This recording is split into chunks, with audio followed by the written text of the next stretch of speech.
Hey there! Welcome back, people, and a huge welcome to my Thrival Trad. If you haven't met me before, my name is Lexi Tommy, and this is my Thrival Guide. Every Thursday, I sit down and talk to you how to get your life together. It's a fun little channel on adulting, and it's going to help everything in your day-to-day run much smoother. So stay tuned today and subscribe below so I can keep coming back every Thursday. Welcome to November. Last week, we really spoke about the culture that we create around us. And you could be unknowingly creating a negative energy, a toxic culture, an embracement of toxic people around you.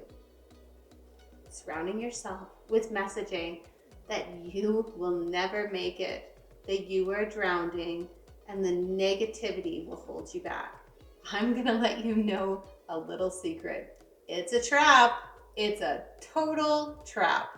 As you run into that friend or that coworker, remember this is an opportunity for a legitimate positive connection, a positive interaction. It's something that could be an uplifting moment in your day, and you waste all of it by rattling off your exhausting, stressful, pressure-filled to-do list to them instead. We all do it. And somehow this has now become the culture that's around us. It's the culture at work, it's the culture in your day, it's the culture at your kids' school. It seems like it's everywhere. Everyone is too busy, so busy, competing over their busyness even. But what if you became that person that relieved your friends and family from that negative energy with a little laugh, a little positivity, a little uplifting moment? What if you changed their day? What would happen? I guess they would want to be around you more. What if instead you reference to the amazing things in their life? What if you lead with positivity and connection and really truly think about how you want to leave that interaction? Changing the culture around you can happen. The truth is that happiness is a journey. It really is a journey. It's not a destination. It is a journey. Studies legitimately show that the goal and pursuit of happiness is when people are at their happiest. It's the seeking and the working towards something, that sense of feeling successful, getting somewhere, that actually creates the sense of happiness. However, let's say that we are looking to get that new car, and we achieve that new car. Like, it's nice for like 5 minutes. And then after that, we somehow end up with a new goal. And even though we know that about ourselves, that we get that special goal that we really liked, and now we're on to getting a new set of pots or something. Like, although we know that satisfaction is only so temporary, there is still the perpetuation to seek out the next biggest thing. It's ingrained in us. And maybe that is why I love thrifting so much. It's still the hunt.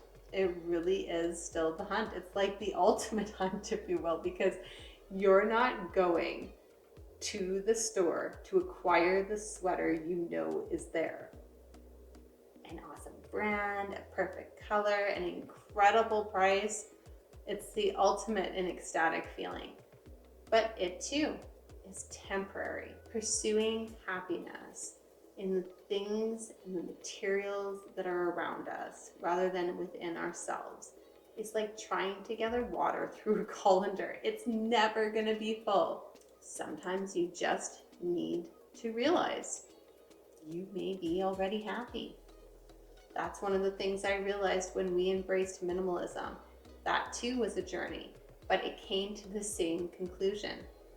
I was happier as a person with fewer things to organize and sort and clean. Once you go ahead and sort it all out and get rid of the clutter, you can actually see the things you love. You can appreciate them. You can look at them in their shiny glory and think, yeah, I really do still love that. It's not lost in the shuffle. get to decide what you love in your life right now. Maybe write it on your hand if you're really struggling. I knew somebody that pulled themselves out of an absolutely devastating mindset and situation by writing down all of the things that makes her life amazing. Things like a beautiful son to share her life with, having food and shelter and no worries about healthcare or benefits, a strong support team, and so many friends to help her get through it. She wrote it down and she referenced it all the time until that became her focus rather than the situation she was in.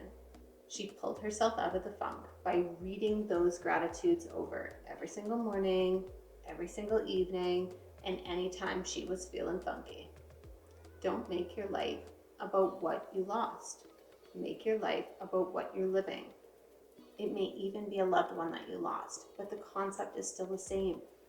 Maybe then you're writing down things like, I am loved. I am grateful for the many beautiful, thoughtful, amazing memories I have of you. And I am so grateful that I have the opportunity to live and make a life that would make you proud. Read it over until that becomes your mantra. They're backing you then. It's not somebody that you've just lost and longed for. They are somebody pushing you along in your life. Decide to make a difference in your life and in your attitude. Do something nice for yourself. Celebrate yourself just a tiny bit. It can make a world of difference. Control your healthy. Don't just look at everybody else's picture perfect life on like Facebook or Pinterest or on your Instagram. It can create a legitimate sense of not feeling good enough, of being negative about yourself or your family. You know, competing with the Joneses. The thing about social media that bugs me so much is there was this mantra that was always said, or this saying. There was this saying that was always said of keeping up with the Joneses. So forever, people have understood that you can never keep up with your thought of what somebody else's life is like. Their life really may not be like that.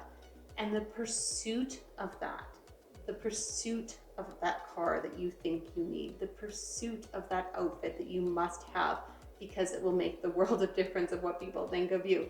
Like, those things forever have been recognized as not healthy, possible, only bringing up negativity, debt, hurt in your life. So the keeping up with the Joneses has now gone onto a social platform, multiple social platforms that you can look at from the sidelines. Like, you don't even have to be seeing your neighbor's brand new car while talking to them out on the front lawn. Now you can see it in pictures on Facebook. And that is what is so disturbing about social media, is that it can create this sense of negativity in your downtime, just scrolling your phone. It's so sad. Now, I have social media. I'm not knocking it completely. I have it. I have it for this channel even. But I am focused on timelines and what my goal is to get out of it. So when I'm feeling negative, I can't look at it anymore. I like to see my friends' kids' pictures and what they're doing so that when I see them next, I know a little bit about them and don't lose that connection. That's what I'm using it for. For my channel, I'm using it as a way to promote healthy living with others. That's my goal. That's what I'm using it for. And I try not to detour myself from that goal. So control your healthy.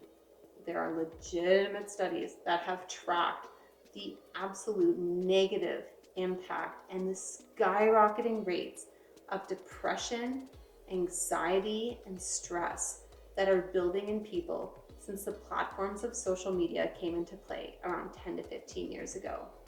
Next, keep in mind, keep your priorities in check. Remember that your priorities are uniquely yours. Write them down if you need to. Now, I'm not talking about, the priorities of like raising kids, your husband, whatever. I'm talking about your own personal priorities, your own personal challenges in life. Maybe those are little challenges that help you live a healthier life. Maybe it's to reach a goal that you've always had. Maybe it's 15 minutes a day learning another language that you've always wanted to learn. Whatever it is, check in with your priorities instead of checking in with social media. Plan more times to be with friends and loved ones. Shift gears by going for a walk with a friend, or a phone chat with your sister, or a video chat with another loved one. It'll help you stay strong and in the presence of the people that make your life great. And learn to accept things the way that they actually are. The guy who is laying on his horn and erratically trying to pass you on the road, only to stop at the exact same stoplight right beside you 5 seconds later. That is what it is, and that can be left where it lay. It doesn't have to involve you other than to keep yourself safe in the moment. There is no need to race. There is no need to emulate this behavior. Just accept that it's just as much a hazard on the road as any pylon in your way. Try your hardest to be your own leader and lead by example. Show gratitude to others. The other day, this man that looked like he was in a bad mood happened to just kind of push aside the door and hold it open for me. And I said to him, "Thank you for holding the door open for me. I really appreciate that." And he said, "You're so very welcome." And he had this like surprised, excited look on his face that I'm not sure, maybe that was the first positive interaction that he's had that day, but it left positivity in my dust. And I appreciate walking through life like that. And know when to let things go. Past trauma, past negative situations, they can sneak in. They can sneak in when you're not even expecting it. They can sneak in like the silent little demons that can take you completely off course. Instead, be present and enjoy the small things in life. There are things that are happening that are wonderful in your life that are occurring right now as we speak. I'm just gonna tell you this story here. The other day, I was so tired. Now, I've been off dairy. I have been off dairy. My body insists on me being off of dairy. It's not like necessarily a choice, but I was running errands and I thought, I'm gonna treat myself. I'm willing to pay the consequences. I'm gonna treat myself with a little cream in my coffee, in my takeout coffee today. And when I got my cup, my order said, order number 666. And I laughed and I laughed and I laughed, and I was myself. In the car was that weird person in the car laughing to themselves. And it brought such joy to my life in this stupid little humor that I had to take a picture of it. And I also considered not drinking it. But it's the little things that can bring joy in your life if you pay attention to them. All of these things will help you see the bright, the light, the funny, the realistic. It'll help you get to the positive in every situation. You can lead yourself and others to changing the culture around you, and your life will most definitely benefit from that. If this video helped you, let me know in the comments below. Like and subscribe so I can keep coming back and seeing you every Thursday. I appreciate you guys so much. I cannot believe the overwhelming response that I have gotten from these videos, from strangers, from people I didn't even know. I have received questions from people I didn't even know were watching.